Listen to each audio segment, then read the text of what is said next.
बिस्मिल्लाहिर्रहमानिर्रहीम, अस्सलाम वालेकुम एंड वेलकम टू पाक प्रॉफिटेबल स्टॉक्स। दोस्तों, आज की मार्केट का जायज़ा लेते हैं। आज की मार्केट ने कैसा परफॉर्म किया और कल कैसा मार्केट बिहेव कर सकती है। तो आज मार्केट 46,539 पे क्लोज हुई और तकरीबन 62 पॉइंट्स मार्केट ने निकाले। आज का हाई 46,970 और लो 46,418 रहा। वॉल्यूम की अगर हम बात करें तो वॉल्यूम आज पिछले दिनों की निस्बत से कम रहे। आज मार्केट डाउन ओपन हुई और थोड़ी सी बेहतरी दिखाने के बाद आहिस्ता आहिस्ता आहिस्ता मार्केट जो है वो अपनी लोअर साइड पे जाती गई। तो अगर हम कंपनीज का जायज़ा लें तो जिन कंपनियों में बेहतरी नज़र आई वो 112 हैं और 209 कंपनियों में मनफी रुझान देखा गया। और OGDC और PPL वो ख़ास कंपनियां थी कि जो आज ज़्यादा अच्छा परफॉर्म कर रही थी। और इसकी ख़ास वजह अभी तक तो ना तो कोई इनकी तरफ से PPL और OGDC की तरफ से कोई ऐसी इंफॉर्मेशन या कोई ऐसी न्यूज़ नहीं थी, सिवाय इसके कि एक एक्सपेक्टेशन चल रही है कि OGDC और PPL अच्छा डिविडेंड इस क्वार्टर में अनाउंस कर सकती हैं, लेकिन ये एक फ़िलहाल तो ये स्पेकुलेशन ही है। और मैं जो समझता हूँ कि आज OGDC और PPL ने क्यों अच्छा परफॉर्म किया, उसकी मेन रीज़न यही थी कि इन दोनों कंपनियों को और साथ FFC और हबको वगैरह को और पोल को ये थोड़ा सा आज बढ़ाने की कोशिश की गई, मैनिपुलेशन की गई और ज़ाहिर करने की कोशिश की गई कि मार्केट अच्छा परफॉर्म कर रही है। लेकिन चूँकि बाकी ज़्यादा कंपनियां जो 209 कंपनियां थी वो जो डिक्लाइन की तरफ जा रही थी, और तो उस वजह से इंडेक्स जो है वो आखिर में भी माइनस में ही क्लोज हुआ और 62 पॉइंट इसने निकाल दिए। और OGDC PPL की बावजूद अच्छी कोशिश के इनको ऊपर चढ़ाने की कोशिश की गई, लेकिन मार्केट अभी भी सेंटिमेंट्स के पॉइंट ऑफ व्यू से अभी भी नेगेटिव की तरफ जा रही है। और उसकी मेन रीज़न जो है वो पॉलिटिकल इनसर्टेनिटी है। अभी तक आप जानते ही हैं कि नई हुकूमत आने के बावजूद प्राइम मिनिस्टर के अलावा किसी ने अभी तक ओथ नहीं ले सके, ना कोई कैबिनेट बन सकी है। और अभी तक इत्तेहादी अपनी अपनी नई डिमांड्स डेली बेसिस पे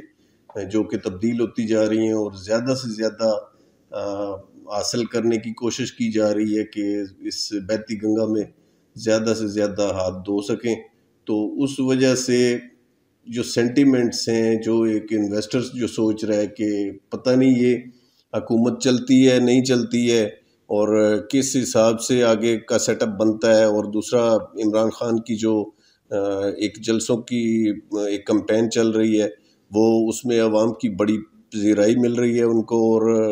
अवाम उनका साथ दे रहे हैं। छोटी सी एक कॉल भी हो, अगर वो खुद हों तो और ज़्यादा अच्छे जलसे हो जाते हैं, और अगर वो खुद ना भी हों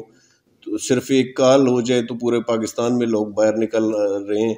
तो उस वजह से ये सेंटिमेंट्स जो इन्वेस्टर के लिए अनसर्टेनिटी जो है, ये किसी सूरत भी इन्वेस्टर के लिए ठीक नहीं होती और ना वो इस तरह की सिचुएशन में कुछ इन्वेस्ट करना चाहेगा या कोई बिजनेस करना चाहेगा। तो ये आप इसी वजह से आज ये आप देख रहे हैं। और EPCL ने आज काफ़ी माइनस पॉइंट किए, लक ने, UBL ने, एंग्रो ने, इन्होंने काफ़ी पॉइंट्स निकाले। और ये आपको पता ही है कि ये बिग जायंट्स हैं और इनके अच्छे खासे पॉइंट्स होते हैं, उस वजह से आज मार्केट माइनस हुई। और अगर हम बात करें टेक्निकल चार्ट की, तो ये आपके सामने मैंने फिबोनाची रिट्रेसमेंट लगाई है। तो इसकी मैक्सिमम जो करेक्शन बनती है इस वक्त के हिसाब से, अगर तो ये बेरिश जोन की तरफ नहीं जाती, फिलहाल तो ये अभी तक आप ये ट्रेंड कह सकते हैं कि ये पॉजिटिव है और अप ट्रेंड की तरफ ही जा रही है। और उस हिसाब से करेक्शन तो ड्यू थी इसमें, क्योंकि 2000 से ज़्यादा पॉइंट्स जो हैं वो मार्केट बढ़ चुकी थी। लेकिन अब सेंटिमेंट्स भी थोड़े से चेंज हो रहे हैं, और इन केस के अगर ये बुलिश ट्रेंड जो है वो जारी नहीं रहता तो ये एक रेंज हो सकती है जो 46,236 के करीब, जो 0.23% की जो रिट्रेसमेंट बनती है फिबोनाची की तरफ से, यहाँ तक अगर तो मार्केट यहाँ तक आती है और उसके बाद यहाँ से बाउंस बैक करती है तो फिर तो ये अप ट्रेंड की कंटिन्यूशन रह सकती है। अदरवाइज यहाँ से अगर वो नीचे जाती है मैक्सिमम 50% तक, अगर वो नीचे जाती है यानी 45,404 तक अगर वो नीचे जाती है तो आप ये समझ सकते हैं कि अभी तक अप ट्रेंड की कंटिन्यूशन चल रही है। लेकिन अगर इससे नीचे आ जाती है तो इसका मतलब है कि ये जो अप ट्रेंड चल रहा था ये रिवर्स हो चुका है और ये अब ये बेरिश ट्रेंड की तरफ मूव करेगी, और ये फिर इसका अल्टीमेट जो टारगेट होगा वो 43,796 भी हो सकता है। तो अगर हम 1 आवर चार्ट की बात करें तो आप देख सकते हैं कि RSI में भी अच्छी खासी डाइवर्जेंस आपको शो हो रही हैं, और जो पहला इसका जो 13 अप्रैल 2022 का जो लो था RSI में, वो आज RSI ने उसको भी ब्रेक कर दिया है, जो कि एक नेगेटिव साइन होता है कि ये बेरिश साइड की तरफ मार्केट ज़्यादा रुझान रख रही है। और आप डाइवर्जन को अगर आप देखना चाहें तो ये देखें कि यहाँ से मार्केट ऐसे गई और जबकि इधर से डाइवर्जेंस RSI की जो है वो इस तरफ जा रही हैं, जबकि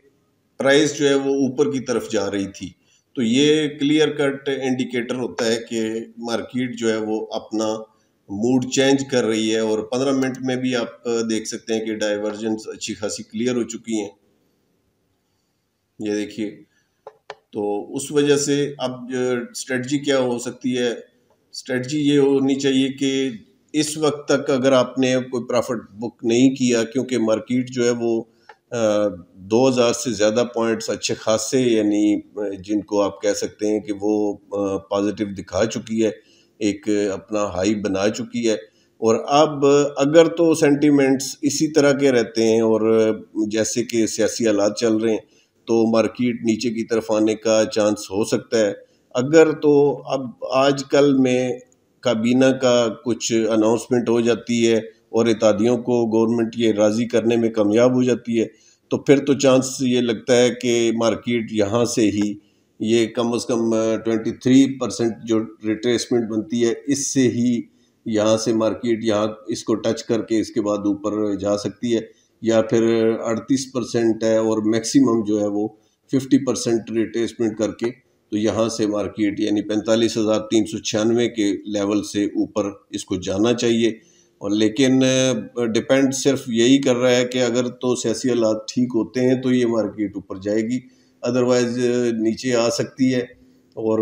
ये सारी सेलिब्रेशन ये जितनी जो 2,2500 पॉइंट की जो सेलिब्रेशन थी वो मुझे लग रहा है कि अभी थोड़ी सी कम होती जा रही है, और लोग ज़्यादा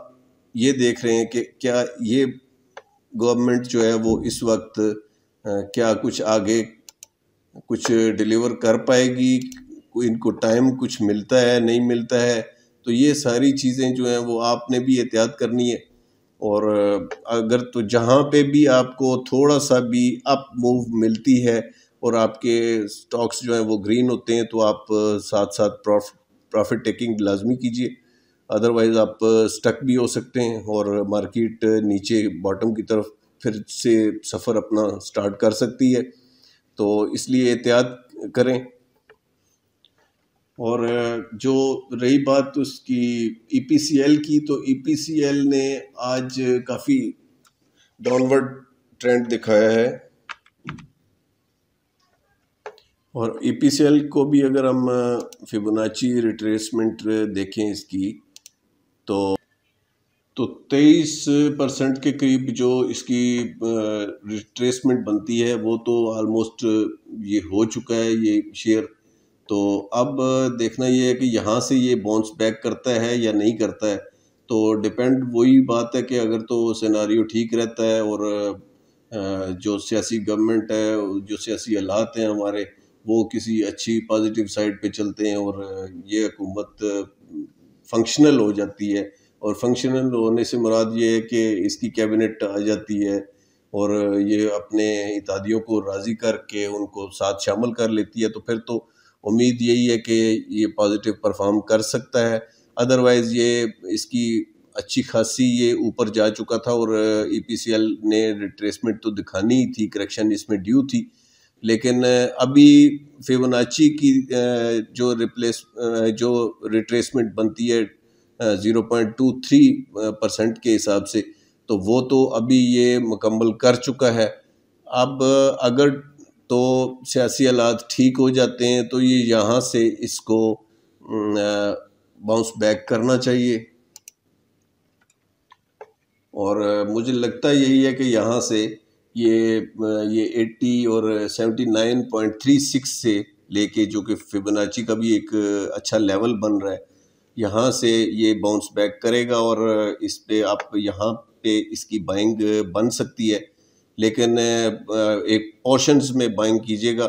और सारी ही आपने इकट्ठी बाइंग नहीं कर लेनी कि इन केस अगर ये ज़्यादा बेहतर ये होता कि अगर ये 50% तक नीचे आता और यहाँ पे ये 71 रुपीज़ के करीब अगर ये आता तो ये इसका बेस्ट लेवल होता और ज़्यादा से ज़्यादा ये 61 तक आना चाहिए था इसको, जो कि 67 रुपीज़ 33 पैसा का जो लेवल बनता है। अगर तो ये यहाँ तक आ जाता है तो ये बहुत बेस्ट होगा, यहाँ पे इसको बाय करना और इसको एक्यूमुलेट करना बहुत अच्छा रहेगा। कुछ थोड़े से वॉल्यूम में बाइंग नज़र आई है आखिर में और ये थोड़ी सी डाइवर्जेंस जो है वो बननी स्टार्ट हो गई हैं आरएसआई में भी। तो उस वजह से अगर तो ये यहाँ से बाउंस बैक करता है तो ठीक है, और अगर नहीं करता तो फिर इससे आप ऑफलोड हो सकते हैं और इसको रिट्रेसमेंट की तरफ आने दें और 51% तक आता है या 61% तक, तो वहाँ पे इसको अकोमोडेट किया जा सकता है। तो इस वक्त का जो सिचुएशन है उसका तकाजा यही है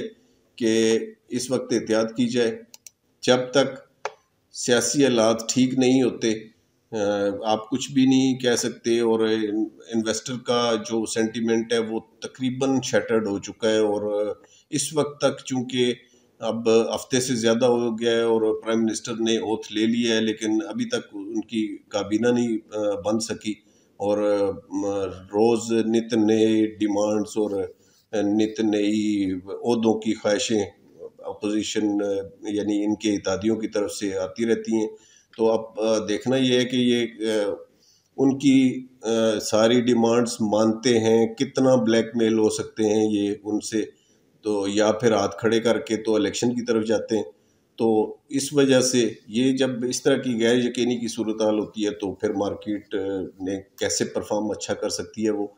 तो इसलिए आप भी एहतियात करें। तो दोस्तों ये थी आज की वीडियो, उम्मीद है कि आपको वीडियो अच्छी लगी होगी। वीडियो अच्छी लगे तो लाइक और चैनल को सब्सक्राइब करते जाएं। तो मिलते हैं नई वीडियो में, तब तक अल्लाह हाफिज़ एंड थैंक्स फॉर वॉचिंग।